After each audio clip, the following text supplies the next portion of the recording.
Praise the Lord. Amen.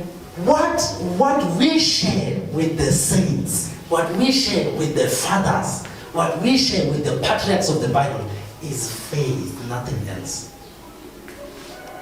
I always say, if people say to you, was Jesus black or white? Right now there's a movement of people saying Jesus was black. Yeah, they'll tell you, no, we can prove. Asilandelanga ikhala yesikhumba sakhe thina. Noma ngabe bekayichina abazalwane. Praise the Lord. No. We have followed in faith. Nikhona abazalwane. We have followed what? In faith. Ukholwa ukuqiniseka ngezinto ezingabonwa. Siqinisekile thina ngalo Jesu. Amen. Umuntu wena ikhala asazi wayibona. Thina siqiniseke ngento engabonwa.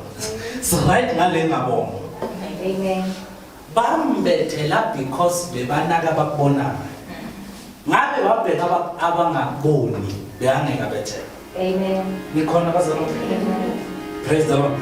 Lithi iBhayibheli likulungisele first into ezimbalwa bese siyathandaza. 1 in verse number 4 lithi iBhayibheli, by faith Abel offered a better sacrifice than that of Cain.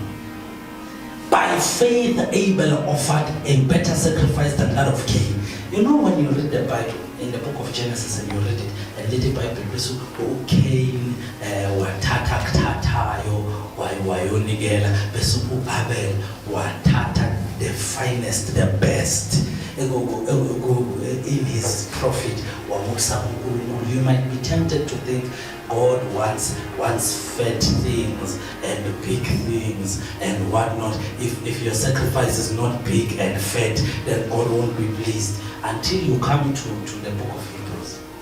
It says, what was the difference maker between Cain and Abel is not the size of the offering, is not the type of the offering, is that Abel had faith, Cain didn't have faith.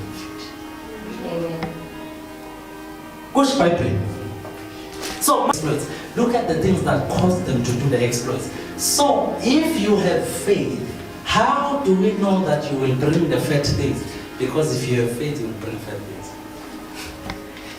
Le sacrifice ilethayo ibonisa icondition yenhliziyo yakho.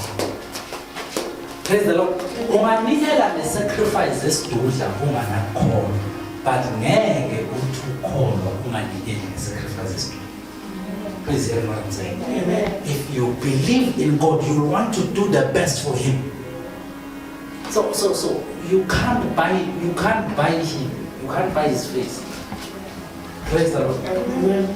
So even in issues of offering, it's not a mere you are bringing something to the front, there's an envelope, you bring it, you don't bring it back or whatever. These are issues of the condition of your heart and faith. Amen. Do you have faith? Amen. If you have faith, then why do you treat offering like this? Praise the Lord. Kuza kanjani ukuthi utreat offering ngale ndlela bese uthi uyakholwa? Umuntu okholwayo uyabonakala. Ubonakala ngani? Ukuthi mawukholwa uvula iwallet yakho kuyisikhathi sokunikela. Awubheki imali, ucabanga ukukholwa kwakho. Amen. Praise the Lord. Amen. Makhala nje marama nganikela ngale bese ngiyobhatanisa awukholwa. Ubonakala ngani ukuthi awukholwa uyabhatanisa. Amen. Praise the Lord. Usacabanga ukubhatanisa yo. Ucabanga ukuthi mawuqeda ukunikela kusamele ubhatanisa. Yabo uthi ukunikela ukwazi ukuthi yini. You understand? Should you understand ukuthi unikela uyini ngoba wanikela unikela ukuthi unake izinto zikaNkulunkulu bese uNkulunkulu uthembisile ukuthi onako kwakhe nayo naka kwakhe. Wena ucabanga ukuthi mawuqeda ukunako kwaNkulunkulu kumele ustress futhi nokuthi bese unako kwakho nawe. And that's why you can't give the way that you are supposed to. Because if you understood what offering means that if you give, you are taking care of God's kingdom, and then God will begin to take care of you. So if you think after giving to the kingdom of God, you must still stress and worry about your own affairs, you don't know God and you don't